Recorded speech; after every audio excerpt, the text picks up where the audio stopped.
सत श्री अकाल। एबीपी सांझा स्टूडियो तो अज दीआं वड्डियां खबरां लैके हाजिर हां। शाहकोट जिमनी चोण अखाड़े विच अकाली दल तो बाद कांग्रेस का शक्ति प्रदर्शन। लाडी शेरोवालिया के हक विच पहुंचे मुख मंत्री कैप्टन अमरिंदर सिंह। वोटरां नूं भरमाउण लई पंजाब दा वास्ता पा के कीती अपील। कहा लाडी दी जित पंजाब दी जित होवेगी। ਜਿਹੜੀ ਤੁਸੀਂ वोट पाओगे साडे लाडी जी वास्ते इन्हां दा साथ दिओगे, ਤੁਸੀਂ अपने आप पंजाब दा भविख बनाउण वास्ते दे रहे हो, क्योंकि इन्हां दे नाल ਅਸੀਂ जो तब्दीलियां लियाउणियां ने लिया सकन। इस चोण दे विच साडा एक वादा वाहिगुरू करे होए ਤਾਂ 2/3 ਅਸੀਂ पहुँच जाएंगे उत्थे असैंबली एक जित नाल। हरदेव सिंह लाडी ने जिमनी चोण लई उम्मीदवार वजों नॉमिनेशन भरी। लाडी दा परचा दाखल कराउण लई पंजाब दी सारी कांग्रेस लीडरशिप कैप्टन दे नाल शाहकोट पहुंची। शाहकोट जिमनी चोण बनी कैप्टन दे वकार दा सवाल। माइनिंग मामले विच घिरे अपने उम्मीदवार हरदेव सिंह लाडी दे हक विच शाहकोट पहुंचे कैप्टन अमरिंदर सिंह दा सुखबीर बादल ते निशाना। लाडी दी गिरफ्तारी दी मंग ते सुखबीर नूं सुणाईयां खरियां। ਅੱਜ ਆ ਕੇ ਇੱਥੇ बोल रहा ਇੱਥੇ सुखबीर बादल कि लाडी ਨੂੰ ਤੁਸੀਂ गिरफ्तार करो। तू कौन इलेक्शन कमीशन है? तू कौन ਹੁੰਦਾ बोलन तू? ऐसे ही जो जी करते बोली जाते ने। बाबा ਹੁਣ हो गया बिरध, ਇੱਥੋਂ ਬੋਲਿਆ ਨਹੀਂ ਜਾਣਾ, ਛੋਟਾ ਲੱਗਿਆ ਪੈਂਦਾ। बुधवार ਨੂੰ ਸੁਖਬੀਰ ਬਾਦਲ ਨੇ ਲਾਡੀ ਨੂੰ गिरफ्तार ਕਰਨ ਦੀ ਮੰਗ ਕੀਤੀ ਸੀ।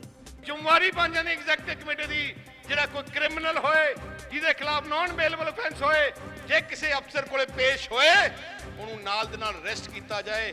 ਇਲੈਕਸ਼ਨ ਕਾਗਜ਼ ਦਾਖਲ ਕਰਦੇ ਕਰਦੇ ਉਹਨੂੰ ਅਰੈਸਟ ਕੀਤਾ ਜਾਏ, ਭਾਵੇਂ ਉਹਦੇ ਨਾਲ ਮੁੱਖ ਮੰਤਰੀ ਹੋਏ ਭਾਵੇਂ ਸਰਕਾਰ ਹੋਏ। ਕੈਪਟਨ ਨੇ ਖਹਿਰਾ ਤੇ ਵੀ ਲਈ ਚੁਟਕੀ। ਔਰ ਇੱਕ ਹੋਰ ਹੈ ਇੱਥੇ ਆ ਥੋੜੇ ਨੇੜੇ ਦਾ ਹੀ ਹੈ ਉਹ ਖਹਿੜਾ ਤਾਂ ਹੁਣ ਭੱਜਿਆ ਹੋਇਆ ਮੈਂ ਸੁਣਿਆ। ਉਹਦੇ ਤਾਂ ਹੁਣ ਕੁਝ ਪੱਲੇ ਨਹੀਂ ਰਿਹਾ। ਕੋਈ ਮੈਨੂੰ ਦੱਸ ਰਿਹਾ ਸੀ ਕੋਈ ਅੱਜ ਕਿ ਇਹਨਾਂ ਦੇ ਤਾਂ ਹਾਲ ਮਾੜਾ ਹੈ, ਤਾਂ ਹੀ ਬਹਾਨੇ ਬਣਾ ਰਹੇ ਨੇ, ਹੁਣੀ ਬਹਾਨੇ ਬਣਾ ਰਹੇ ਨੇ ਹਾਰਨ ਦੀ ਤਿਆਰੀ। हरदेव सिंह लाडी खिलाफ 4 मई ਨੂੰ ਮਹਿਤਪੁਰ ਥਾਣੇ ਦੇ ਐਸਐਚਓ ਪਰਮਿੰਦਰ ਬਾਜਵਾ ਨੇ ਗੈਰ ਕਾਨੂੰਨੀ ਮਾਈਨਿੰਗ ਦਾ ਕੇਸ ਦਰਜ ਕੀਤਾ ਸੀ। ਉਸ ਤੋਂ ਬਾਅਦ ਸ਼ਾਹਕੋਟ ਚੋਣ ਵਿੱਚ ਮਾਈਨਿੰਗ ਹੀ ਮੁੱਖ ਮੁੱਦਾ ਬਣ ਗਿਆ ਹੈ। ਕੈਪਟਨ ਦੇ ਥਾਪੜੇ ਤੋਂ ਬਾਅਦ ਰੌਂ ਵਿੱਚ ਕਾਂਗਰਸੀ ਉਮੀਦਵਾਰ ਲਾਡੀ ਸ਼ੇਰੋਵਾਲੀਆ। ਮਾਈਨਿੰਗ ਦਾ ਕੇਸ ਦਰਜ ਹੋਣ ਤੋਂ ਬਾਅਦ ਵਿਰੋਧੀ ਉਮੀਦਵਾਰ ਤੇ ਸਿੱਧਾ ਹਮਲਾ। ਕੋਹਾੜ ਪਰਿਵਾਰ ਤੇ ਨਸ਼ਾ ਵੇਚਣ ਦਾ ਗੰਭੀਰ ਇਲਜ਼ਾਮ। ਲੁੱਟ ਕੇ ਖਾ ਗਏ ਲੋਕ ਪੰਜਾਬ ਨੂੰ। ਡੋਡੇ ਵਿੱਚ ਇਹਨਾਂ ਲੋਕਾਂ ਨੇ ਨਸ਼ਾ ਵੇਚਿਆ। ਇਹਨਾਂ ਲੋਕਾਂ ਨੇ ਲੋਕਾਂ ਦੀਆਂ ਜ਼ਮੀਨਾਂ ਲੁੱਟੀਆਂ। ਇਹਨਾਂ ਲੋਕਾਂ ਨੇ ਲੋਕਾਂ ਦਾ ਪਰਚੇ ਕਰਾਏ। ਉਂਗਲ ਮੇਰੇ ਵੱਲ ਨੂੰ ਕਰਦੇ ਆ ਸੀ ਮੇਰੇ ਸਾਹਮਣੇ ਜਰਾ। बुधवार ਨੂੰ ਨਾਮਜ਼ਦਗੀ ਦਾਖਲ ਕਰਨ ਤੋਂ ਬਾਅਦ ਅਕਾਲੀ ਉਮੀਦਵਾਰ ਨਾਇਬ ਸਿੰਘ ਕੋਹਾੜ ਨੇ ਹਰਦੇਵ ਸਿੰਘ ਲਾਡੀ ਤੇ ਮਾਈਨਿੰਗ ਮਾਫੀਆ ਵਾਰ ਕੀਤਾ ਸੀ। ਬਹੁਤ ਜ਼ਿਆਦਾ ਹੋਈ ਮਾਈਨਿੰਗ ਹੋਈ ਹੈ ਤਾਂ ਹੁਣ ਪਰਦਾ ਸਾਫ਼ ਹੋਇਆ। 1 ਸਾਲ ਤੋਂ ਪਹਿਲਾਂ ਕਿੱਥੇ ਹੁੰਦੀ ਸੀ ਦੱਸੋ? ਜੋ ਸਰਕਾਰ ਦੀਆਂ ਖੱਡਾਂ ਵਾ ਕਾਨੂੰਨ ਮੁਤਾਬਕ ਚੱਲਦੀਆਂ ਸੀ, ਕੋਈ ਮਾਈਨਿੰਗ ਕਰਦਾ, ਕੋਈ ਗੱਲ ਹੋਈ ਦੱਸੋ? ਸ਼ਾਹਕੋਟ ਜ਼ਿਮਨੀ ਚੋਣ ਲਈ ਕਾਂਗਰਸ ਤੇ ਅਕਾਲੀ ਦਲ ਵਿਚਕਾਰ ਫਸਵੀਂ ਟੱਕਰ ਹੈ। ਅਕਾਲੀ ਦਲ ਮਾਈਨਿੰਗ ਦਾ ਕੇਸ ਦਰਜ ਹੋਣ ਤੋਂ ਬਾਅਦ ਕਾਂਗਰਸ ਉਮੀਦਵਾਰ ਨੂੰ ਘੇਰ ਰਿਹਾ ਹੈ। ਅਕਾਲੀ ਦਲ ਨੇ ਕੋਡ ਆਫ ਕੰਡਕਟ ਦੀ ਉਲੰਘਣਾ ਕਰਨ ਲਈ ਚੋਣ ਕਮਿਸ਼ਨਰ ਨੂੰ ਚਿੱਠੀ ਲਿਖੀ ਹੈ। 8 ਮਈ ਨੂੰ ਮੁਕੇਰੀਆਂ ਦੇ ਤਹਿਸੀਲਦਾਰ ਤਰਸੇਮ ਸਿੰਘ ਨੂੰ ਜਲੰਧਰ ਤਬਦੀਲ ਕੀਤਾ ਗਿਆ। ਸ਼ੁੱਕਰਵਾਰ ਸਵੇਰੇ 11 ਵਜੇ ਅਕਾਲੀ ਦਲ ਦਾ ਵਫਦ ਚੋਣ ਕਮਿਸ਼ਨਰ ਨਾਲ ਦਿੱਲੀ ਵਿੱਚ ਮੁਲਾਕਾਤ ਕਰੇਗਾ। ਹੁਸ਼ਿਆਰਪੁਰ ਵਿੱਚ ਤੇਜ਼ ਰਫ਼ਤਾਰ ਆਡੀ ਨੇ ਸਕੂਲੀ ਬੱਚੇ ਦੀ ਲਈ ਜਾਨ। ਟਾਂਡਾ ਉੜਮੁੜ ਨੇੜੇ ਜਲੰਧਰ ਪਠਾਨਕੋਟ ਹਾਈਵੇ ਤੇ ਟਰੱਕ ਨੂੰ ਓਵਰਟੇਕ ਕਰਨ ਦੇ ਚੱਕਰ ਵਿੱਚ ਐਕਟਿਵਾ ਵਿੱਚ ਵੱਜੀ ਆਡੀ। ਐਕਟਿਵਾ ਨਾਲ ਟਕਰਾਉਣ ਤੋਂ ਬਾਅਦ ਸਾਈਕਲ ਤੇ ਸਕੂਲ ਜਾ ਰਹੇ ਬੱਚਿਆਂ ਤੇ ਜਾ ਚੜੀ ਲਗਜ਼ਰੀ ਕਾਰ। ਸਾਈਕਲ ਸਵਾਰ ਇੱਕ ਬੱਚੇ ਦੀ ਮੌਤ, ਦੂਜਾ ਜ਼ਖਮੀ।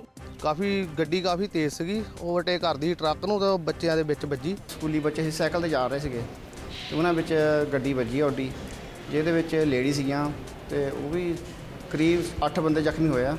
ਤੇ ਬੱਚਾ +2 ਹੀ ਪੜ੍ਹਦਾ, ਸਕੂਲੀ ਬੱਚਾ ਜਿਹੜਾ ਸੀ ਸਾਈਕਲ ਤੇ ਸੀਗਾ, ਉਹ DAV ਸਕੂਲ ਬਿਜਲੀ ਘਰ ਪੜ੍ਹਦਾ ਸੀਗਾ, ਉਹਦੀ ਡੈਥ ਹੋ ਗਈ ਆ। ਹਾਦਸੇ ਵਿੱਚ ਜ਼ਖਮੀ 8 ਲੋਕਾਂ ਨੂੰ ਹੁਸ਼ਿਆਰਪੁਰ ਸਿਵਲ ਹਸਪਤਾਲ ਦਾਖਲ ਕਰਵਾਇਆ ਗਿਆ। ਕਾਰ ਵਿੱਚ ਸਵਾਰ ਪਰਿਵਾਰ ਜੰਮੂ ਦਾ ਰਹਿਣ ਵਾਲਾ ਹੈ। ਉਹ ਕਿਸੇ ਕੰਮ ਲਈ ਦਿੱਲੀ ਵੱਲ ਜਾ ਰਹੇ ਸਨ। ਬਠਿੰਡਾ ਵਿੱਚ ਬੱਚੀ ਦੀ ਮੌਤ ਟੀਕੇ ਨਾਲ ਨਹੀਂ ਡੀਹਾਈਡਰੇਸ਼ਨ ਨਾਲ ਹੋਈ। ਸਿਹਤ ਮੰਤਰੀ ਬ੍ਰਹਮ ਮਹਿੰਦਰਾ ਨੇ ਸਕੂਲ ਵਾਲਿਆਂ ਦੀ ਲਾਪਰਵਾਹੀ ਤੇ ਚੁੱਕੇ ਸਵਾਲ। ਖਸਰਾ ਰੂਬੈਲਾ ਟੀਕੇ ਤੇ ਅਫਵਾਹ ਫੈਲਾਉਣ ਦਾ ਇਲਜ਼ਾਮ। ਸਕੂਲ ਦੇ ਵਿੱਚ ਕੋਈ ਪ੍ਰੋਗਰਾਮ ਚੱਲ ਰਿਹਾ ਸੀਗਾ, ਉੱਥੇ ਕਿਤੇ ਉਹਨੂੰ ਬੱਚੀ ਨੂੰ ਵਿਚਾਰੀ ਨੂੰ कोई शायद वोमिट्स आईਆਂ ने वोमिट्स तो बाद ਉਹਨੂੰ ਡੀਹਾਈਡਰੇਸ਼ਨ ਹੋ ਗਈ ਉਹ ਕਿ ਟੀਚਰਸ ਨੇ ਪਤਾ ਨਹੀਂ ਕੀ ਸੋਚਿਆ ਉਹਨੂੰ ਸਕੂਲ ਕੋਈ ਹੋਰ ਬੱਸ ਦੇ ਵਿੱਚ ਪਿੰਡ ਲੈ ਗਏ ਜਿਹੜਾ ਕਿ 15 ਕਿਲੋਮੀਟਰ ਦੂਰ ਸੀਗਾ ਛੋਟੇ ਬੱਚੇ ਡੀਹਾਈਡਰੇਸ਼ਨ ਜਲਦੀ ਹੁੰਦੀ ਹੈ ਉਹ she passed with dehydration PGI doctor ਨੇ ਵੀ ਟੀਕੇ ਨਾਲ ਮੌਤ ਹੋਣ ਤੋਂ ਕੀਤਾ ਇਨਕਾਰ ਐਮਆਰ ਇੰਜੈਕਸ਼ਨ ਨੂੰ ਬੱਚਿਆਂ ਦੀ ਸਿਹਤ ਲਈ ਫਾਇਦੇਮੰਦ ਦੱਸਿਆ It is a vaccine which is highly safe, which is safe and effective, जिससे बाकी देशों ने मीजल्स और रूबेला को ख़त्म किया है और इस बार इंडिया भी ये कर ये जो टीका है कोई हमारी पंजाब की गवर्नमेंट नहीं लगा रही है, पहले ये भी समझना पड़ेगा। ये टीका ऐसा है जो कि दुनिया भर में यूज़ हो रहा है, 150 कंट्री में रूटीन में यूज़ हो रहा है, 13 स्टेट्स ने ऑलरेडी कंप्लीट कर दिया है, तो ऐसा क्या है कि हमारे यहाँ ही प्रॉब्लम होगा, पहले तो ये भी समझना है ना। 5 ਮਈ ਨੂੰ ਬਠਿੰਡਾ ਵਿੱਚ ਇੱਕ ਬੱਚੀ ਦੀ ਮੌਤ ਹੋ ਗਈ ਸੀ। ਟੀਕਾਕਰਨ ਤੋਂ ਬਾਅਦ 6 ਮਈ ਨੂੰ ਬਠਿੰਡਾ ਵਿੱਚ ਦਰਜਨਾਂ ਸਕੂਲੀ ਬੱਚੇ ਬਿਮਾਰ ਹੋ ਗਏ ਸਨ। ਮਾਨਸਾ ਤੇ ਗੁਰਦਾਸਪੁਰ ਵਿੱਚ ਵੀ ਬੱਚਿਆਂ ਦੇ ਹਸਪਤਾਲ ਦਾਖਲ ਹੋਣ ਦੇ ਮਾਮਲੇ ਸਾਹਮਣੇ ਆਏ ਸਨ। ਪੰਜਾਬ 'ਚ ਹਥਿਆਰਾਂ ਦਾ ਲਾਇਸੈਂਸ ਲੈਣ ਲਈ ਹੁਣ ਡੋਪ ਟੈਸਟ ਕਰਵਾਉਣਾ ਲਾਜ਼ਮੀ। ਪੰਜਾਬ ਸਰਕਾਰ ਨੇ ਲਿਆ ਫੈਸਲਾ। ਅੰਮ੍ਰਿਤਸਰ ਵਿੱਚ ਲਾਇਸੈਂਸ ਅਪਲਾਈ ਕਰਨ ਵਾਲੇ ਡੋਪ ਟੈਸਟ ਸ਼ੁਰੂ। ਨੌਜਵਾਨਾਂ ਨੂੰ ਲਾਇਸੈਂਸ ਦੇਣ ਤੋਂ ਪਹਿਲਾਂ ਸਿਵਲ ਹਸਪਤਾਲ ਵਿੱਚ ਜਾਂਚ ਲਈ ਭੇਜਿਆ ਜਾ ਰਿਹਾ ਹੈ। ਨਸ਼ੇ ਦੇ ਟੈਸਟ ਵਿੱਚ ਪੋਜ਼ਿਟਿਵ ਪਾਏ ਜਾਣ ਵਾਲੇ ਹਥਿਆਰਾਂ ਦੇ ਸ਼ੌਕੀਨਾਂ ਨੂੰ ਨਹੀਂ ਮਿਲੇਗਾ ਅਸਲਾ ਖਰੀਦਣ ਦਾ ਲਾਇਸੈਂਸ। ਸਰਕਾਰ ਨੇ ਬਹੁਤ ਵਧੀਆ ਉਪਰਾਲਾ ਕੀਤਾ। ਪਹਿਲਾਂ ਜਿਸ ਤਰ੍ਹਾਂ ਆਪਾਂ ਸਾਰੇ ਜਾਣਦੇ ਹਾਂ ਲਾਇਸੈਂਸੀ ਲੋਕ ਨਸ਼ੇ ਦੀ ਹਾਲਤ 'ਚ ਬਹੁਤ ਗਲਤ ਕਈ ਵਾਰੀ ਹਰਕਤ ਕਰ ਜਾਂਦੇ ਸੀ, ਜਿਹਦੇ ਨਾਲ ਬੜਾ ਲੋਕਾਂ ਨੂੰ ਨੁਕਸਾਨ ਹੁੰਦਾ ਸੀ, ਜਾਨ ਦਾ ਵੀ ਖਤਰਾ ਸੀ। ਇਸ ਲਈ ਚਲੋ ਇਸ ਤਰੀਕੇ ਨਾਲ ਪਤਾ ਲੱਗ ਸਕਦਾ ਕਿ ਕਿਹੜਾ ਨਸ਼ਾ ਕਰਦਾ ਉਹਨੂੰ ਲਾਇਸੈਂਸ ਸਰਕਾਰ ਫਿਰ ਨਹੀਂ ਦੇਵੇਗੀ। ਬੁਲੇਟਿਨ ਦੀ ਸ਼ੁਰੂਆਤ ਸ਼ਾਹਕੋਟ ਜ਼ਿਮਨੀ ਚੋਣ ਅਖਾੜੇ ਨਾਲ ਜੁੜੀਆਂ ਖਬਰਾਂ ਦੇ ਨਾਲ।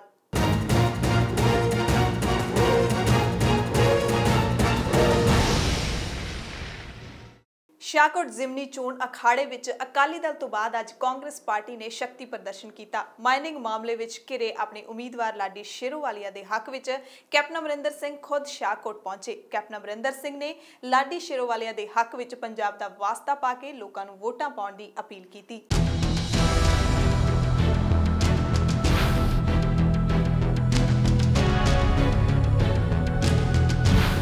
ਸ਼ਾਹਕੋਟ ਜ਼ਿਮਨੀ ਚੋਣ ਦੇ ਸਿਆਸੀ ਅਖਾੜੇ ਵਿੱਚ ਅੱਜ ਕਾਂਗਰਸ ਨੇ ਆਪਣੇ ਉਮੀਦਵਾਰ ਹਰਦੇਵ ਸਿੰਘ ਲਾਡੀ ਸ਼ੇਰੋਵਾਲੀਆ ਦਾ ਪਰਚਾ ਦਾਖਲ ਕਰ ਦਿੱਤਾ।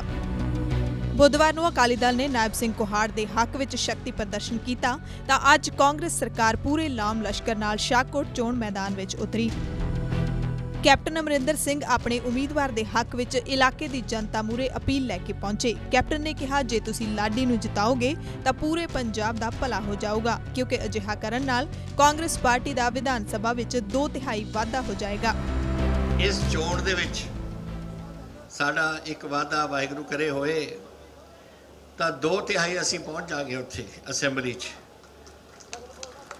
ਇੱਕ ਜਿੱਤ ਨਾਲ।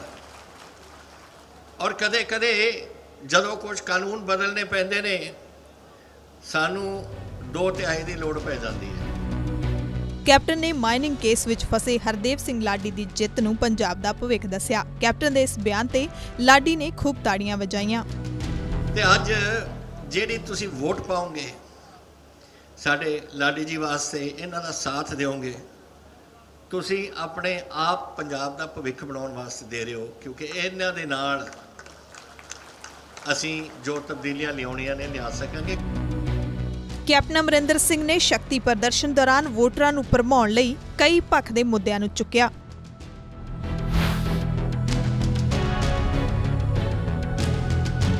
ਪ੍ਰਕਾਸ਼ ਸਿੰਘ ਬਾਦਲ ਔਰ ਦੀ ਟੋਲੀ ਕਦੇ ਨਾ ਕਦੇ ਸਰਕਾਰ 'ਚ ਆ ਗਿਆ ਔਰ ਆ ਕਰਤਾ ਸਰਕਾਰ 'ਚ 66 ਤੋਂ ਲੈ ਕੇ ਅੱਜ ਤੱਕ ਸਾਨੂੰ ਡੋਬਤਾ।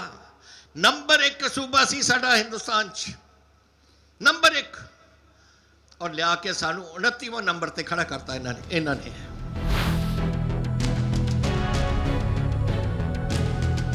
ਔਰ ਇੱਕ ਹੋਰ ਹੈ ਇੱਥੇ ਆ ਥੋੜੇ ਨੇੜੇ ਦਾ ਹੀ ਹੈ ਉਹ ਖੇੜਾ ਇਹਦਾ ਤਾਂ ਬੋਲੇ ਨਹੀਂ ਤੁਸੀਂ ਕੁਝ। ਖੇੜਾ ਤਾਂ ਹੁਣ ਭੱਜਿਆ ਹੋਇਆ ਮੈਂ ਸੁਣਿਆ, ਉਹਦੇ ਤਾਂ ਹੁਣ ਕੁਝ ਪੱਲੇ ਨਹੀਂ ਰਿਹਾ। ਕੋਈ ਮੈਨੂੰ ਦੱਸ ਰਿਹਾ ਸੀ ਕੋਈ ਅੱਜ ਕਿ ਇਹਨਾਂ ਦੇ ਤਾਂ ਹਾਲ ਮਾੜਾ ਹੈ, ਤਾਂ ਹੀ ਬਹਾਨੇ ਬਣਾ ਰਹੇ ਨੇ, ਹੁਣੀ ਬਹਾਨੇ ਬਣਾ ਰਹੇ ਨੇ ਹਾਰਨ ਦੀ ਤਰ੍ਹਾਂ ਤਿਆਰੀ।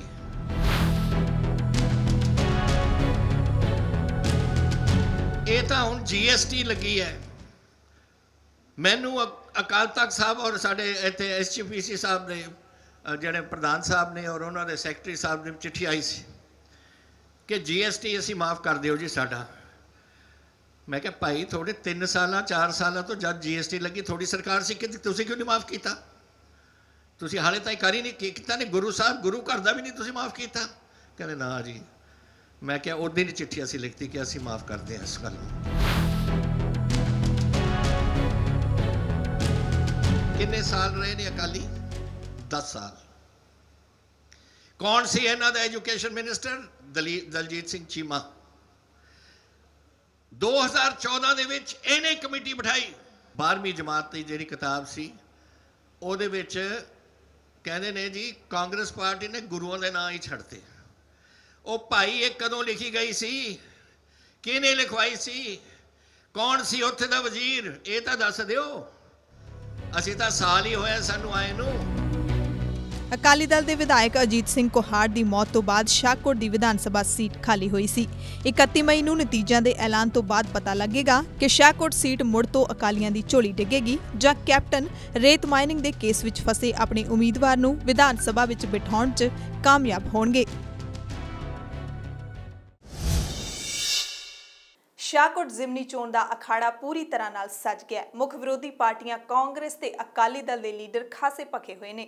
ਕੈਪਟਨ ਅਮਰਿੰਦਰ ਸਿੰਘ ਨੇ ਸ਼ਾਹਕੋਟ ਵਿੱਚ ਅੱਜ ਸੁਖਬੀਰ ਬਾਦਲ ਨੂੰ ਨਿਸ਼ਾਨੇ ਤੇ ਲਿਆ। ਕੈਪਟਨ ਅਮਰਿੰਦਰ ਸਿੰਘ ਨੇ ਸੁਖਬੀਰ ਬਾਦਲ ਨੂੰ ਲਾਡੀ ਦੀ ਗ੍ਰਿਫਤਾਰੀ ਦੀ ਮੰਗ ਤੇ ਖਰੀਆਂ ਸੁਣਾਈਆਂ।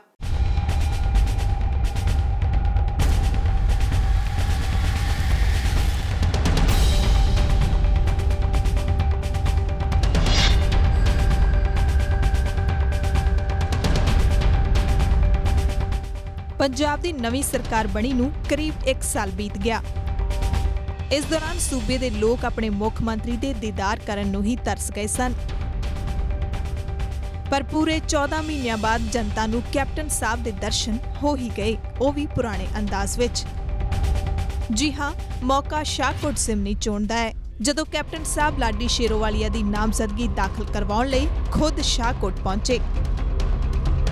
कैप्टन की तकरीर का मुख मुद्दा रहे सुखबीर सिंह बादल।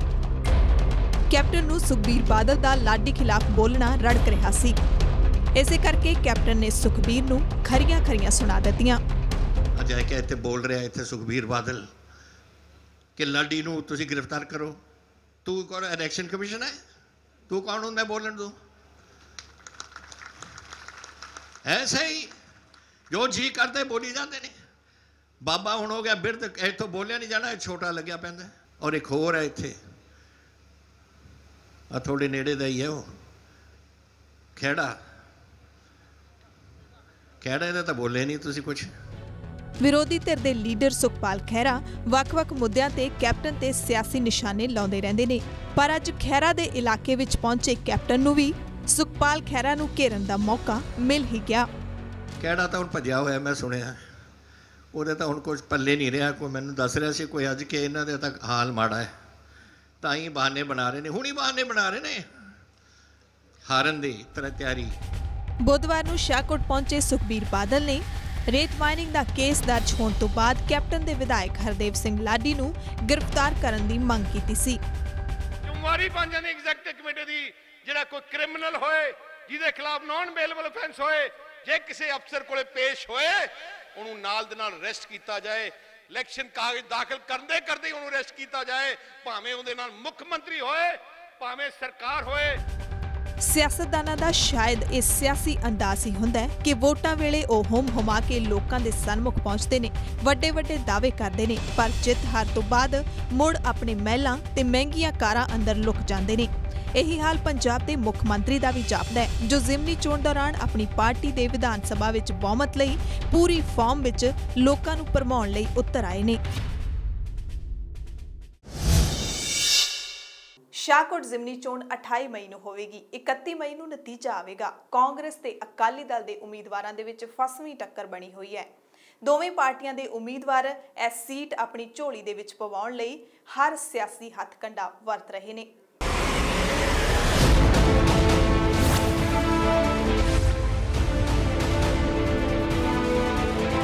ਮਾਈਨਿੰਗ ਕੇਸ ਵਿੱਚ ਫਸੇ ਹਰਦੇਵ ਸਿੰਘ ਲਾਡੀ ਸ਼ੇਰੋਵਾਲੀਆ ਨੇ ਅੱਜ ਕਾਂਗਰਸ ਉਮੀਦਵਾਰ ਵਜੋਂ ਨਾਮਜ਼ਦਗੀ ਦਾਖਲ ਕਰ ਦਿੱਤੀ। ਲਾਡੀ ਦੇ ਹੱਕ ਵਿੱਚ ਜਦੋਂ ਕੈਪਟਨ ਅਮਰਿੰਦਰ ਸਿੰਘ ਖੁਦ ਸ਼ਾਹਕੋਟ ਪਹੁੰਚੇ ਤਾਂ ਲਾਡੀ ਦਾ ਹੌਸਲਾ ਦੁੱਗਣਾ ਹੋ ਗਿਆ। ਮਾਈਨਿੰਗ ਦਾ ਕੇਸ ਦਰਜ ਹੋਣ ਤੋਂ ਬਾਅਦ ਲਾਡੀ ਨੇ ਪਹਿਲੀ ਵਾਰ ਆਪਣੇ ਵਿਰੋਧੀ ਉਮੀਦਵਾਰ ਤੇ ਸਿੱਧਾ ਅਟੈਕ ਕੀਤਾ। ਲਾਡੀ ਨੇ ਕੁਹਾੜ ਪਰਿਵਾਰ ਤੇ ਇਲਾਕੇ ਵਿੱਚ ਨਸ਼ੇ ਵੇਚਣ ਦਾ ਇਲਜ਼ਾਮ ਲਾਇਆ। ਲੁੱਟ ਕੇ ਖਾ ਗਏ ਇਹ ਲੋਕ ਪੰਜਾਬ ਨੂੰ, ਡੋਡੇ ਵੇਚੇ ਇਹਨਾਂ ਲੋਕਾਂ ਨੇ ਨਸ਼ਾ ਵੇਚਿਆ, ਇਹਨਾਂ ਲੋਕਾਂ ਨੇ ਲੋਕਾਂ ਦੀਆਂ ਜ਼ਮੀਨਾਂ ਲੁੱਟੀਆਂ, ਇਹਨਾਂ ਲੋਕਾਂ ਨੇ ਲੋਕਾਂ ਦਾ ਪਰਚੇ ਕਰਾਏ। ਉਂਗਲ ਮੇਰੇ ਵੱਲ ਨੂੰ ਕਰਦੇ ਆ ਸੀ ਮੇਰੇ ਸਾਹਮਣੇ ਜਰਾ ਜ਼ਿੰਮੇਵਾਰੀ ਬਣ ਜਾਂਦੀ ਐਗਜ਼ੈਕਟਿਵ ਕਮੇਟੀ ਦੀ। ਜਿਹੜਾ ਕੋਈ ਕ੍ਰਿਮੀਨਲ ਹੋਏ ਜਿਹਦੇ ਖਿਲਾਫ ਨਾਨ ਬੇਲੇਬਲ ਅਫੈਂਸ ਹੋਏ, ਜੇ ਕਿਸੇ ਅਫਸਰ ਕੋਲੇ ਪੇਸ਼ ਹੋਏ ਉਹਨੂੰ ਨਾਲ ਦੇ ਨਾਲ ਅਰੈਸਟ ਕੀਤਾ ਜਾਏ। ਇਲੈਕਸ਼ਨ ਕਾਗਜ਼ ਦਾਖਲ ਕਰਦੇ ਉਹਨੂੰ ਅਰੈਸਟ ਕੀਤਾ ਜਾਏ, ਭਾਵੇਂ ਉਹਦੇ ਨਾਲ ਮੁੱਖ ਮੰਤਰੀ ਹੋਏ, ਭਾਵੇਂ ਸਰਕਾਰ ਹੋਏ। ਬੁੱਧਵਾਰ ਨੂੰ ਨਾਮਜ਼ਦਗੀ ਦਾਖਲ ਕਰਨ ਮੌਕੇ ਅਕਾਲੀ ਦਲ ਦੇ ਵਿਧਾਇਕ ਨਾਇਬ ਸਿੰਘ ਕੁਹਾੜ ਨੇ ਮਾਈਨਿੰਗ ਦੇ ਕੇਸ ਨੂੰ ਲੈ ਕੇ ਹਰਦੇਵ ਸਿੰਘ ਲਾਡੀ ਨੂੰ ਖੂਬ ਘੇਰਿਆ ਸੀ। ਬਹੁਤ ਜ਼ਿਆਦਾ ਹੋਈ ਮਿਹਨਤ ਹੋਈ ਹੈ ਤਾਂ ਹੁਣ ਪਰਦਾ ਸਾਫ਼ ਹੋਇਆ। 1 ਸਾਲ ਤੋਂ ਪਹਿਲਾਂ ਕਿੱਥੇ ਹੁੰਦੀ ਸੀ ਦੱਸੋ? ਜੋ ਸਰਕਾਰ ਦੀਆਂ ਖੱਡਾਂ ਵਾ ਕਾਨੂੰਨ ਮੁਤਾਬਕ ਚੱਲਦੀਆਂ ਸੀ, ਕੋਈ ਮਿਹਨਤ ਕਰਦਾ, ਕੋਈ ਗੱਲ ਹੋਈ ਦੱਸੋ? ਕੈਪਟਨ ਦੀ ਫੁੱਲ ਸਪੋਰਟ ਤੋਂ ਬਾਅਦ ਲਾਡੀ ਸ਼ੇਰੋਵਾਲੀਆ ਪੂਰੇ ਰੌਂ ਵਿੱਚ ਨੇ। ਆਪਣੇ ਉਮੀਦਵਾਰ ਖਿਲਾਫ ਰੇਤ ਮਾਫੀਆ ਦਾ ਕੇਸ ਦਰਜ ਹੋਣ ਤੋਂ ਬਾਅਦ ਕੈਪਟਨ ਲਈ ਵੀ ਇਹ ਸੀਟ ਜਿੱਤਣੀ ਵਕਾਰ ਦਾ ਸਵਾਲ ਬਣੀ ਹੈ। ਸ਼ਾਹਕੋਟ ਜ਼ਿਮਨੀ ਚੋਣ ਲਈ 28 ਮਈ ਨੂੰ ਵੋਟਾਂ ਪੈਣਗੀਆਂ। ਨਤੀਜੇ 31 ਮਈ ਨੂੰ ਆਉਣਗੇ, ਜਦਕਿ ਨਾਮਜ਼ਦਗੀਆਂ ਵਾਪਸ ਲੈਣ ਦੀ ਮਿਤੀ 14 ਮਈ ਹੈ। ਵਿਧਾਨ ਸਭਾ ਦੀ ਜ਼ਿਮਨੀ ਚੋਣ ਲਈ ਹੁਣ ਤੱਕ ਪੰਜਾਬ ਦੀਆਂ 3 ਵੱਡੀਆਂ ਪਾਰਟੀਆਂ ਦੇ ਉਮੀਦਵਾਰ ਪਰਚਾ ਦਾਖਲ ਕਰ ਚੁੱਕੇ ਨੇ। ਕਈ ਆਜ਼ਾਦ ਉਮੀਦਵਾਰ ਵੀ ਚੋਣ ਮੈਦਾਨ ਵਿੱਚ ਨਿਤਰੇ ਨੇ।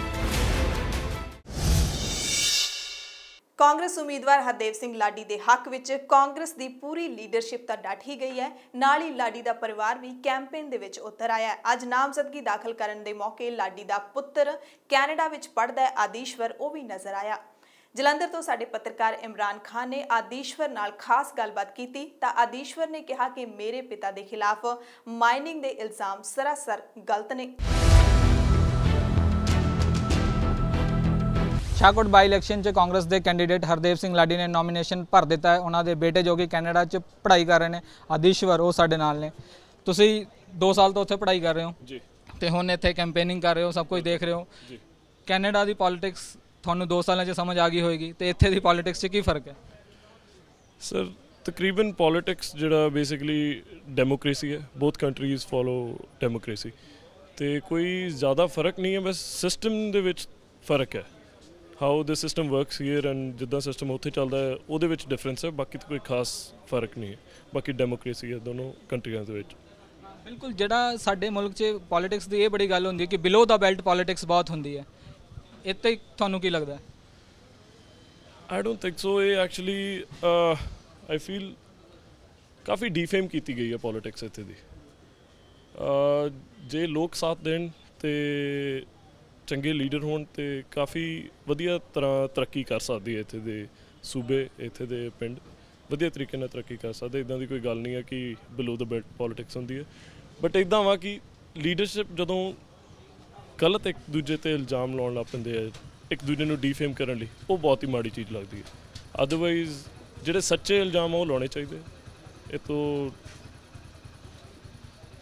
ਬਿਲਕੁਲ, ਤੁਹਾਡੇ ਫਾਦਰ ਸਾਹਿਬ ਤੇ ਵੀ ਬੜੇ ਇਲਜ਼ਾਮ ਲੱਗੇ, ਹਾਲਾਂਕਿ ਉਹ ਆਪੋਜੀਸ਼ਨ ਤੇ ਅਟੈਕ ਨਹੀਂ ਕਰਦੇ ਸੀ, ਪਰ ਅੱਜ ਉਹਨਾਂ ਨੇ ਪਹਿਲੀ ਵਾਰ ਮੰਚ ਤੋਂ ਕਿਹਾ ਕਿ ਬਈ ਨਸ਼ਾ ਵੀ ਵਿਕਦਾ ਹੈ, ਇਹ ਸਭ ਵਿਕਦਾ ਹੈ। ਇਸ ਤੋਂ ਪਹਿਲਾਂ ਉਹ ਇੱਦਾਂ ਨਹੀਂ ਬੋਲਦੇ ਸੀ, ਉਹ ਕਹਿ ਰਹੇ ਸੀ ਕਿ ਚਲੋ ਜੋ ਮਰ ਗਿਆ ਉਹਦੇ ਖਿਲਾਫ ਹੁਣ ਕੀ ਬੋਲਣਾ ਹੈ।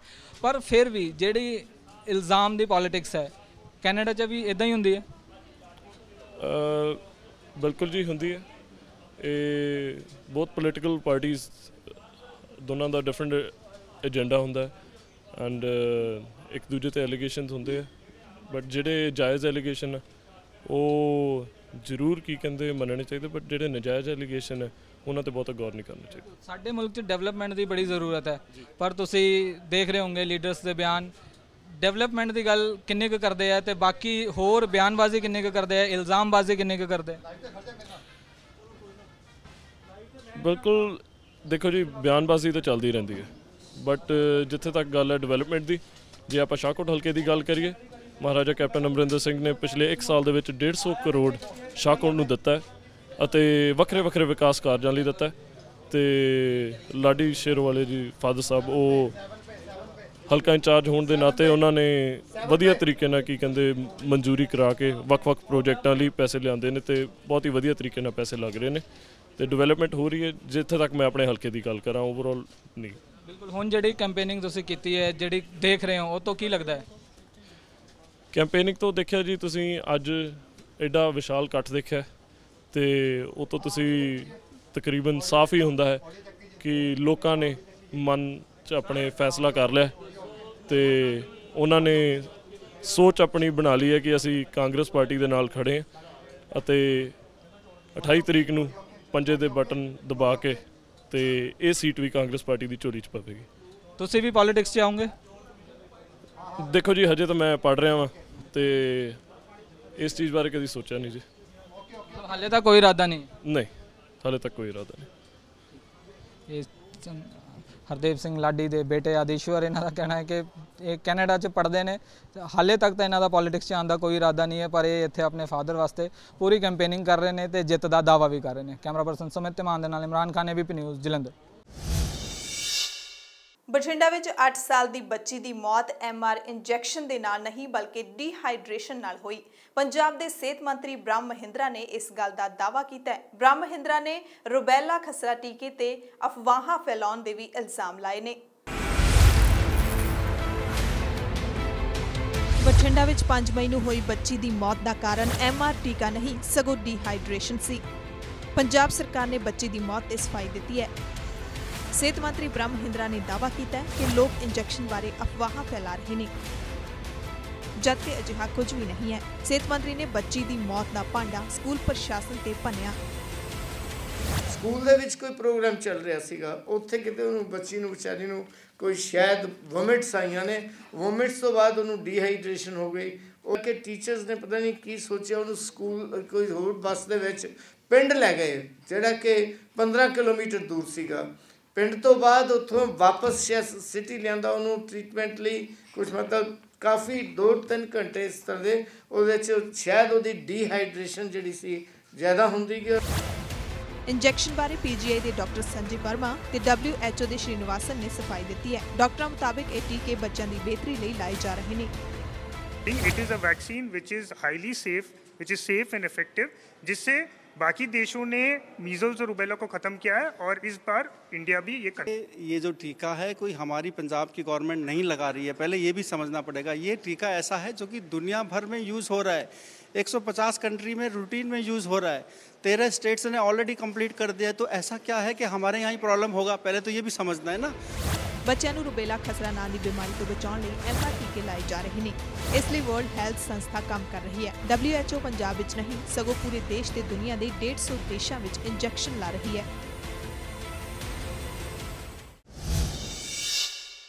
PGI ਡਾਕਟਰ ਸੰਜੇ ਵਰਮਾ ਨੇ ਵੀ MR ਇੰਜੈਕਸ਼ਨ ਨਾਲ ਮੌਤ ਹੋਣ ਤੋਂ ਇਨਕਾਰ ਕੀਤਾ ਹੈ। ਸਾਡੇ ਪ੍ਰਿੰਸੀਪਲ ਕੋਰਸਪੋਂਡੈਂਟ ਯਾਦਵਿੰਦਰ ਸਿੰਘ ਨੇ PGI ਡਾਕਟਰ ਨਾਲ ਖਾਸ ਗੱਲਬਾਤ ਕੀਤੀ। ਪੰਜਾਬ 'ਚ MR ਟੀਕੇ ਨੂੰ ਲੈ ਕੇ ਕਾਫੀ ਹਾਹਾਕਾਰ ਹੈ। ਇੱਕ ਸੈਕਸ਼ਨ ਕਹਿ ਰਿਹਾ ਕਿ ਇਹ ਗਲਤ ਆ, ਪਰ ਪੰਜਾਬ ਦਾ ਸਿਹਤ ਵਿਭਾਗ ਕਹਿ ਰਿਹਾ ਕਿ ਬਿਲਕੁਲ ਠੀਕ ਹੈ। ਸਾਡੇ ਨਾਲ ਅੱਜ 2 ਐਕਸਪਰਟ ਨੇ, ਇੱਕ WHO ਤੋਂ ਨੇ, ਦੂਸਰੇ PGI ਤੋਂ ਨੇ। PGI ਤੋਂ ਡਾਕਟਰ ਸੰਜੇ ਵਰਮਾ ਨੇ, WHO ਤੋਂ ਡਾਕਟਰ ਸ਼੍ਰੀਨਿਵਾਸਨ ਨੇ ਤੇ GB ਸਿੰਘ ਵੀ ਸਾਡੇ ਨਾਲ ਨੇ। ਇਹਨਾਂ ਨਾਲ ਗੱਲਬਾਤ ਕਰਦੇ ਆ ਤਾਂ ਕਿ ਸ਼ੰਕੇ ਦੂਰ ਹੋਣ ਲੋਕਾਂ ਦੇ। ਵਾਕਈ ਗੱਲਬਾਤ ਕੀ ਹੈਗੀ ਕਿ ਸੱਚਮੁੱਚ ਕਾਰਪੋਰੇਟ ਕੰਪਨੀਆਂ ਜਾਣ-ਬੁੱਝ ਕੇ ਕੋਈ ਬਿਮਾਰੀ ਇਸ ਤਰ੍ਹਾਂ ਹਵਾ 'ਚ ਬਣਾ ਦਿੰਦੀਆਂ ਨੇ, ਮੁੜ ਕੇ ਦਵਾਈ ਵੇਚਦੀਆਂ ਨੇ। ਇਹ ਸਵਾਲ ਪੰਜਾਬ 'ਚ ਪੈਦਾ ਹੋ ਰਿਹਾ। ਸਾਡੇ ਨਾਲ WHO ਤੇ ਨੇ श्रीनिवासन। ਤੋਂ ਪਹਿਲਾਂ सवाल उन्होंने करते हैं। ये सवाल पंजाब में उठाया जा रहा है, एक सेक्शन ऑफ सोसाइटी सवाल उठा रहा है कि जो ये कंपेन चलाई जा रही है, रुबेला एग्जिस्ट ही नहीं कर रहा कहीं। रुबेला जानबूझ के, क्योंकि कॉरपोरेट जो दवाई कंपनियाँ वो अपनी दवाई बेचना चाहती हैं, इसीलिए ये सारा कुछ हो रहा है। ये आंसर तो बेस्ट तो डॉक्टर संजय BGI से बताएंगे कि रुबेला है कि नहीं। इट इज़ रियलिटी कि ये बीमारी हो रही है और इसके कारण बच्चों की जो लाइफ एक्सपेक्टेंसी है या एक तरह से जो मुश्किल है वो हो रही है। एंड जो चीज़ हो रही है उसको रोका जा सकता है और एक रोकने के लिए हमारे पास एक इफ़ेक्टिव वैक्सीन है। दैट इज़ वाई ये कैंपेन हो रहा है कि हम ये बिल्कुल ये बीमारी जो मीजल्स एंड रुबेला है इसको ख़त्म कर दें। जैसे हमने पोलियो को ख़त्म किया था, तो उसी तरीके से हम ये ख़त्म करने जा रहे हैं and we will achieve it. It is just a matter of time कि Punjab also will do it, just like बाकी 15 स्टेट्स और यूनियन टेरिटरी। WHO पर इल्ज़ाम लगता है कि वहाँ पर क्या नहीं लॉबिंग हो सकती? बड़ा बड़ा जो कॉरपोरेट है, पूरी दुनिया में लॉबिंग होती है, तो लोगों को लगता है कि WHO में भी बड़ी बड़ी कंपनियां लॉबिंग करती हैं क्योंकि उन्होंने दवाइयां बेचनी है। No comments on this, I don't have any say on these kind of. WHO कुछ तो कहेगी ना, अगर पंजाब के लोग सेटिस्फाइड ये आपकी जो वैक्सीन है ये लगवाएं, इसके लिए आप क्या कहेंगे लोग? ये वैक्सीन एक WHO प्री क्वालिफाइड वैक्सीन है, manufactured by serum institute of India. ये ऐसी वैक्सीन है जो पूरे दुनिया में 150 कंट्रीज़ में यूज़ की जा रही है। So there is no question about the vaccine being substandard या ये लॉबिंग वो lobbying. It is a vaccine which is highly safe, which is safe and effective, जिससे बाकी देशों ने मीजल्स और रुबेला को खत्म किया है और इस बार इंडिया भी ये करने। कुछ कहा जा रहा है कि कंपनियों के ऊपर केस भी दर्ज हुए हैं कई जगह पर, और जापान ने इसको बैन किया है। 93 से जापान में नहीं लग रही इस तरह तो ये I think you need to recheck the facts. ऐसा कोई चीज़ I am not aware of it and you have aware नहीं है। जो लोग यहाँ पर विरोध कर रहे हैं वो डिटेल्ड पूरे रेफरेंस के विद खबर जितनी भी न्यूज़ है और बहुत सारी चीज़ें अपने सोशल मीडिया पर डाल रहे हैं कि हम ऐसे नहीं बोल रहे, ये लॉजिक है। I am not aware of these facts. The fact is that this vaccine is being used in more than 150. Sir WHO को अवेयर होना चाहिए, पता होना चाहिए कि जापान में बैन है। आप उनके नहीं बैन है, मैं यही तो बोल रहा हूँ आपको। It is not banned in Japan. You can recheck the facts. You can use the internet to do your research. You can go on to the WHO website. Everything is available over there. It is used in more than 150 countries, and there is no question of this vaccine. आप कहेंगे कि WHO free and fair है? Absolutely. ये थे श्रीनिवासन हमारे साथ, संजय वर्मा जी भी ने PGI ਤੇ ਉਹਨਾਂ ਨਾਲ ਵੀ ਗੱਲਬਾਤ ਕਰਦੇ ਆ ਵੀ ਐਕਸਪਰਟ ਨੇ। ਸਰ ਜਿਹੜਾ ਇਹ ਕਿਹਾ ਜਾ ਰਿਹਾ ਕਿ ਜਿਹੜਾ ਇਮਿਊਨਿਟੀ ਦਾ ਕਿਹਾ ਜਾ ਰਿਹਾ ਕਿ ਡੁਪਲੀਕੇਟ ਇਮਿਊਨਿਟੀ ਦੀ ਕਿਉਂ ਜ਼ਰੂਰਤ ਪੈਂਦੀ ਹੈ, ਕਿਉਂ ਅਸੀਂ ਡੁਪਲੀਕੇਟ ਇਮਿਊਨਿਟੀ ਵੱਲ ਸਰਕਾਰਾਂ ਡਾਕਟਰ ਇਹ ਕੰਮ ਕਿਉਂ ਨਹੀਂ ਕਰਦੇ ਕਿ ओरिजिनल इम्यूनिटी है जी ਉਹਦੇ ਲਈ कुछ किया जाए? मैं डॉक्टर संजय PGI चंडीगढ़ से हूँ। देखिए, मुझे बताना है कि जो ये बड़ा कॉमनली लोग सोचते हैं कि नेचुरल इम्यूनिटी अच्छा है तो क्यों वैक्सीन इम्यूनिटी ली जाए, लेकिन हमें समझना पड़ेगा कि जिस समाज में हम इस समय रह रहे हैं, जिस तरह से हम बीमारियों को ट्रीट कर रहे हैं और पहले जिस तरह से करते थे उसमें काफ़ी फ़र्क आ चुका है। आज की डेट में हम जो देख रहे हैं, जैसे कि एक कॉमन सी डिसीज़ जैसे टाइफाइड हुआ करती थी, उसको ट्रीट करना बहुत ईजी हुआ करता था। आज की डेट में एंटीबायोटिक रेजिस्टेंस की वजह से उसको ठीक करना बहुत मुश्किल हो रहा है। तो मैं ये सोचूं कि अगर मैं नेचुरल इम्यूनिटी पे जाऊं तो मैं पहले टाइफाइड होने दूं, फिर उसको ट्रीट करूं। एक मैं एग्जांपल देता हूं, जैसे एनकेफेलाइटिस का पेशेंट हमारे यहाँ आते हैं जिसमें कि ब्रेन फीवर होता है। आप अगर देखेंगे मेरे पास पेशेंट्स को तो आप देखेंगे किस हालत में वो होते हैं और उनके माँ बाप पे क्या बीतती है। तो सर मेरा कहने का मतलब है, लेट मी फिनिश, तो मेरा कहने का मतलब है कि ऐसा अगर हम नेचुरल इम्यूनिटी को सब कुछ मान लें तो शायद वो आंसर ठीक नहीं होगा। साइंस के डेवलपमेंट को भी हमें एक्सेप्ट करना चाहिए। एक ऐसी टेक्नोलॉजी जो डेवलप हुई है जो कि यूज़ की जा सकती है। दूसरा ये समझना है कि जैसे ही बच्चा पैदा होता है उसके होते ही उसके ऊपर कम से कम 10-15 हज़ार तरह के वायरसेस और बैक्टीरिया टूट पड़ते हैं। उनको प्रोटेक्ट करने में हमारा नेचुरल इम्यूनिटी ही यूज़ करते हैं हम लोग। लेकिन कुछ डिसीज़ ऐसी हैं जिसमें कि वो डिसीज़ अगर थोड़ी सी पॉपुलेशन को भी हो रहा है तो हम बियर नहीं कर सकते। जैसे पोलियो एक बीमारी थी जिसमें हम नहीं चाहते कि एक भी बच्चे को पोलियो हो। तो अगर इस तरह की सीरियस डिसीज़ होती हैं तो हमें वैक्सीनेशन को यूज़ करना चाहिए। तो नेचुरल इम्यूनिटी इज़ बेस्ट, इसमें कोई डाउट नहीं है। फाइनल ये कहा जाता है कि जैसे कैंसर पैदा क्यों हॉस्पिटल कैंसर के लिए बनाए जाओ, ऐसा कुछ होना चाहिए कि कैंसर हो ही ना। तो यही इस पर लागू होता है कि ऐसा कुछ बनाया जाए। आपको लगता है नहीं फुल एंड फाइनल उसी जगह पर जाना पड़ेगा? फुल एंड फाइनल हमें उसी जगह पर जाना पड़ेगा। ये जो डुप्लीकेट इम्यूनिटी है इससे काम नहीं चलेगा ना। आई थिंक इससे लोगों को कन्फ्यूज़न पैदा हो रहा है। मुझे समझना पड़ेगा कि ये जो एक तरह का एक आज की डेट में मैं इसको एक तरह का एक डिफरेंट टाइप ऑफ टेक्नोलॉजी समझता हूँ, एक ऐसा टूल समझता हूँ जिससे कि हम चीज़ों को करेक्ट करने में हेल्प कर पाए। देखो, मेडिकल साइंस भी परफेक्ट नहीं है, मेडिकल साइंस भी धीरे धीरे इवॉल्व होती है, ये आपको समझना पड़ेगा। पर आज की डेट में जो बेस्ट है उसको बेस्ट यूटिलाइज़ करना हमारा रिस्पॉन्सिबिलिटी है। इससे पहले मैं इस कैंपेन के बारे में बात करूँ जो आपने कहा कि रुबेला और कंजेनिटल रुबेला क्या होता भी है कि नहीं होता है, तो इसमें देखिए मीजल्स के केसेस पहले के मुकाबले कम हुए हैं, पर अभी भी पेशेंट हमारे पास आते हैं। आप सरप्राइज होंगे इस चीज़ को देख करके कि 2 वीक पहले ही मेरे पास एक पेशेंट था जिसको कॉर्नियल परफोरेशन हुआ था मीजल्स के बाद। तो मेरा कहने का मतलब केसेस तो हो रहे हैं। रुबेला की जो बात कर रहे हैं आप लोग के नहीं देख पाते, हम लोग भी पहले ऐसे ही सोचते थे, लेकिन साल भर से जब से हमने कैंपेन स्टार्ट किया है, 1 साल के अंदर हमने जो ये सर्वेलेंस में करीबन 40 से 50 पेशेंट को पिकअप किया है। और उसमें बेसिकली जो हो रहा है वो आंखों में अंधापन बच्चों को होता है कैटरेक्ट के फॉर्म में, और वो जैसे आपने कहा डेथ कितना हो रहा है, तो डेथ से ज़्यादा इम्पॉर्टेंट है उनका क्वालिटी ऑफ लाइफ क्या है। जो बच्चा मेंटली रिटार्डेड बर्थ से ही है वो जिंदा रह कर के भी उसका क्या फ़ायदा, और जिसको कि हम बचा सकते हैं 100% हम बचा सकते हैं। एक लॉजिक ये दिया जाता है कि एक बार टीका लगवा लो, एक बार लग गया उसके बाद ज़रूरत नहीं है। ये पहले 85 में ये कहा जाता था कि एक बार लगवाओ उसके बाद ज़रूरत नहीं है। उसके बाद बहुत सारी और चीज़ें आई। अब ऐसा क्यों है कि बार बार ये टीका लग रहा है?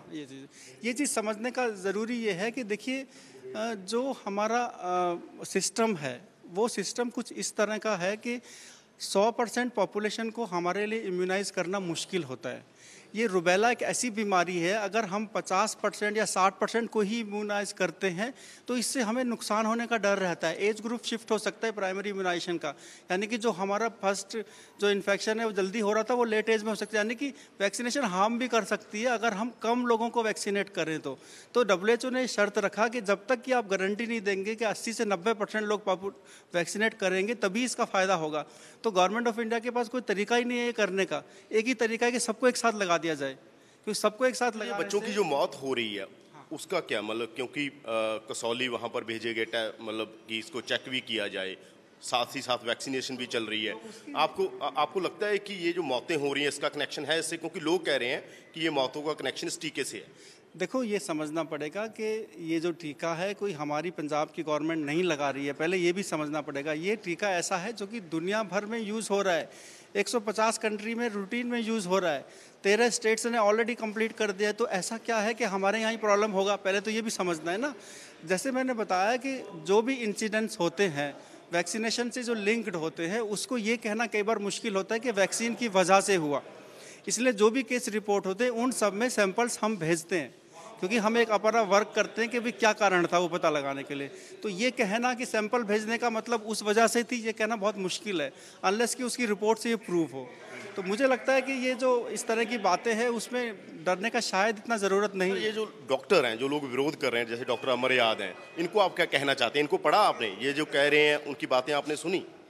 देखो मैंने पूरा, मुझे जानकारी नहीं है, लेकिन मैं एक जनरल, मैं ना ही मैं उनका साइकोलॉजी क्या है ये मैं नहीं समझ पाता। लेकिन मैं हमेशा एक ही चीज़ कहता हूँ कि समाज में दो तरह के लोग हमेशा होते हैं, एक जो सही बात कह रहे हैं और एक जो दूसरे उसके अपोजिट कह रहे हैं। हमें किसी की बात नहीं सुनना चाहिए, हमें अपने मन की बात सुनना चाहिए कि हमारा मन क्या कहता है और सच को पहचानने का कोशिश करना। सर मन की बात तो ये, जिनको जैसे मुझे तो मेडिकल की नॉलेज नहीं है, मैं अपने मन की क्या बात सुनूंगा? मुझे तो पता ही नहीं है, जो आप कहेंगे मैं वो मान लूंगा। उस समय में यही तरीका होता है कि जिनको आपको लगता है कि इनको पता हो सकता है उनसे डिस्कस करना चाहिए, वो जो कहते हैं उसे यूज़ करना चाहिए। मुझे लगता है, मेरा पर्सनल ओपिनियन है कि ये वैक्सीन, पहला तो जो आप बोल रहे थे कि विदेश में बन रहा है, विदेश कंपनी को, ये तो इंडियन वैक्सीन है और सबसे सस्ता वैक्सीन है, एक कॉस्टली वैक्सीन भी नहीं है। तो इंडियन में बन रहा है तो इंडिया के बाहर को फायदा तो नहीं हो रहा है।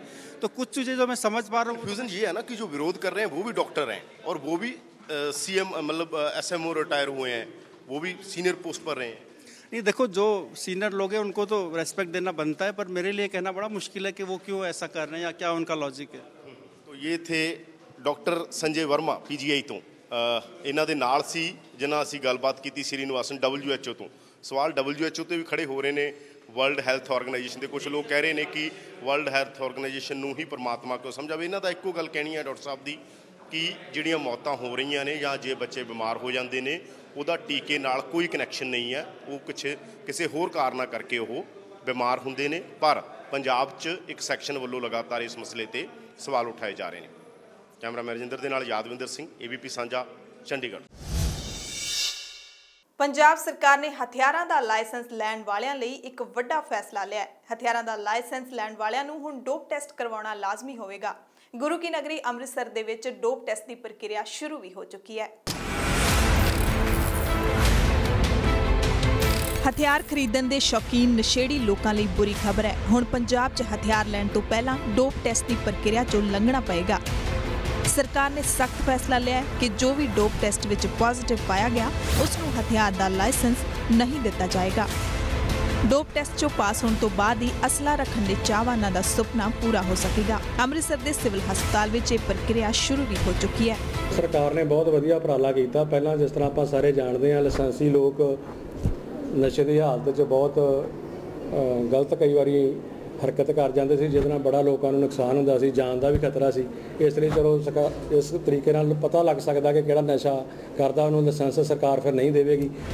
ਲਾਇਸੈਂਸ ਅਪਲਾਈ ਕਰਨ ਵਾਲਿਆਂ ਨੇ ਸਰਕਾਰ ਦੇ ਫੈਸਲੇ ਦੀ ਸ਼ਲਾਘਾ ਕੀਤੀ ਹੈ। ਮੈਂ ਇੱਥੇ ਡੋਪ ਟੈਸਟ ਕਰਾਉਣਾ ਸੀ, ਸਿਵਲ ਹਸਪੀਟਲ ਆਇਆ ਪਿਛਲੇ ਬੜੇ ਦਿਨਾਂ ਤੋਂ ਚੱਕਰ ਲੱਗਦੇ ਪਏ ਸੀ, ਕਿੱਟਾਂ ਹੀ ਨਹੀਂ ਆ ਰਹੀਆਂ ਡੋਪ ਟੈਸਟ ਦੀਆਂ। ਅੱਜ ਉਹਨਾਂ ਨੇ ਹਾਮੀ ਭਰੀ ਵੀ ਸਾਨੂੰ ਕਿੱਟਾਂ ਆ ਗਈਆਂ, ਤੁਸੀਂ ਆ ਜਾਓ ਆ ਕੇ ਟੈਸਟ ਕਰਾ ਲਓ। ਪਹਿਲਾਂ ਡੋਪ ਟੈਸਟ ਖੇਡਾਂ ਵਿੱਚ ਕੀਤਾ ਜਾਂਦਾ ਸੀ ਤਾਂ ਕਿ ਖਿਡਾਰੀਆਂ ਨੂੰ ਨਸ਼ਿਆਂ ਤੋਂ ਦੂਰ ਰੱਖਿਆ ਜਾ ਸਕੇ, ਪਰ ਹੁਣ ਅਸਲਾ ਰੱਖਣ ਤੇ ਵੀ ਇਹ ਫੈਸਲਾ ਲਾਗੂ ਕੀਤਾ ਗਿਆ। ਪੰਜਾਬ ਸਰਕਾਰ ਦਾ ਇਹ ਫੈਸਲਾ ਕਿੰਨਾ ਕੁ ਸਹੀ ਸਾਬਿਤ ਹੁੰਦਾ ਹੈ, ਇਹ ਦੇਖਣ ਲਈ ਹਾਲੇ ਕੁਝ ਮਹੀਨੇ ਉਡੀਕ ਕਰਨੀ ਪਏਗੀ। ਦੁਆਬੇ ਦੇ ਜ਼ਿਲ੍ਹਾ ਹੁਸ਼ਿਆਰਪੁਰ ਵਿੱਚ 3 ਵਾਹਨਾਂ ਦੀ ਟੱਕਰ ਵਿੱਚ ਅੱਜ ਇੱਕ ਸਕੂਲੀ ਬੱਚੇ ਦੀ ਜਾਨ ਚਲੀ ਗਈ। ਤੇਜ਼ ਰਫ਼ਤਾਰ ਆਡੀ ਨੇ ਟਰੱਕ ਨੂੰ ਓਵਰਟੇਕ ਕਰਨ ਦੇ ਚੱਕਰ ਵਿੱਚ ਐਕਟਿਵਾ ਤੇ ਸਾਈਕਲ ਨੂੰ ਆਪਣੀ ਚਪੇਟ ਵਿੱਚ ਲੈ ਲਿਆ, ਜਿਸ ਕਾਰਨ ਇਹ ਹਾਦਸਾ ਵਾਪਰਿਆ।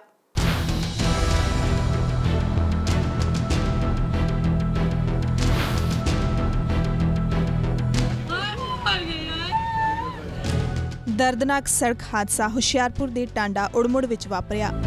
ਸਵੇਰੇ ਜਲੰਧਰ ਪਠਾਨਕੋਟ ਹਾਈਵੇ ਤੇ ਆਡੀ ਕਾਰ ਦੀ ਐਕਟਿਵਾ ਤੇ ਸਾਈਕਲ ਨਾਲ ਟੱਕਰ ਹੋ ਗਈ। ਹਾਦਸੇ ਵਿੱਚ ਸਕੂਲ ਜਾ ਰਹੇ ਇੱਕ ਬੱਚੇ ਦੀ ਮੌਤ ਤੇ 2 ਵਿਦਿਆਰਥੀਆਂ ਸਮੇਤ 8 ਲੋਕ ਜ਼ਖਮੀ ਹੋ ਗਏ। ਆਡੀ ਵਿੱਚ ਸਵਾਰ 6 ਲੋਕ ਪਠਾਨਕੋਟ ਤੋਂ ਜਲੰਧਰ ਹਾਈਵੇ ਤੇ ਜਾ ਰਹੇ ਸੀ। ਪਿੰਡ ਕੜਿਆਲ ਨੇੜੇ ਕਾਰ ਟਰੱਕ ਨੂੰ ਓਵਰਟੇਕ ਕਰਦੇ ਸਮੇਂ ਐਕਟਿਵਾ ਨਾਲ ਟਕਰਾ ਗਈ। ਟੱਕਰ ਤੋਂ ਬਾਅਦ ਆਡੀ ਦਾ ਸੰਤੁਲਨ ਵਿਗੜ ਗਿਆ ਤੇ ਸਾਈਕਲ ਤੇ ਸਕੂਲ ਜਾ ਰਹੇ 2 ਵਿਦਿਆਰਥੀਆਂ ਨੂੰ ਕੁਚਲ ਦਿੱਤਾ। ਸਕੂਲੀ ਬੱਚੇ ਸੀ ਸਾਈਕਲ ਤੇ ਜਾ ਰਹੇ ਸੀਗੇ ਤੇ ਉਹਨਾਂ ਵਿੱਚ ਗੱਡੀ ਵੱਜੀ ਆਡੀ, ਜਿਹਦੇ ਵਿੱਚ ਲੇਡੀ ਸੀਗੀਆਂ ਤੇ ਉਹ ਵੀ ਕਰੀਬ 8 ਬੰਦੇ ਜ਼ਖਮੀ ਹੋਇਆ ਤੇ ਬੱਚਾ +2 ਹੀ ਪੜ੍ਹਦਾ, ਸਕੂਲੀ ਬੱਚਾ ਜਿਹੜਾ ਸੀ ਸਾਈਕਲ ਤੇ ਸੀਗਾ, ਉਹ DAV ਸਕੂਲ ਬਿਜਲੀ ਘਰ ਪੜ੍ਹਦਾ ਸੀਗਾ, ਉਹਦੀ ਡੈਥ ਹੋ ਗਈ ਆ।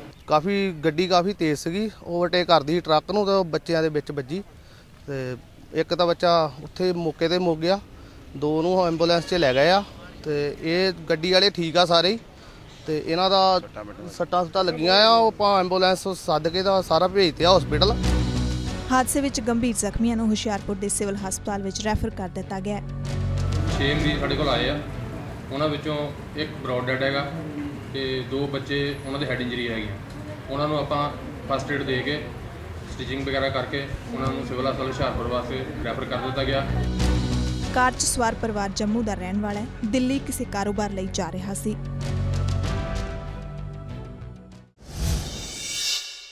ਪੰਜਾਬ ਤੇ ਪੰਜਾਬੀਆਂ ਨਾਲ ਜੁੜੀ ਹਰ ਵੱਡੀ ਖਬਰ ਦੇਖਣ ਲਈ ਤੁਸੀਂ ਲਗਾਤਾਰ ABP ਸਾਂਝਾ ਨਾਲ ਜੁੜੇ ਰਹੋ।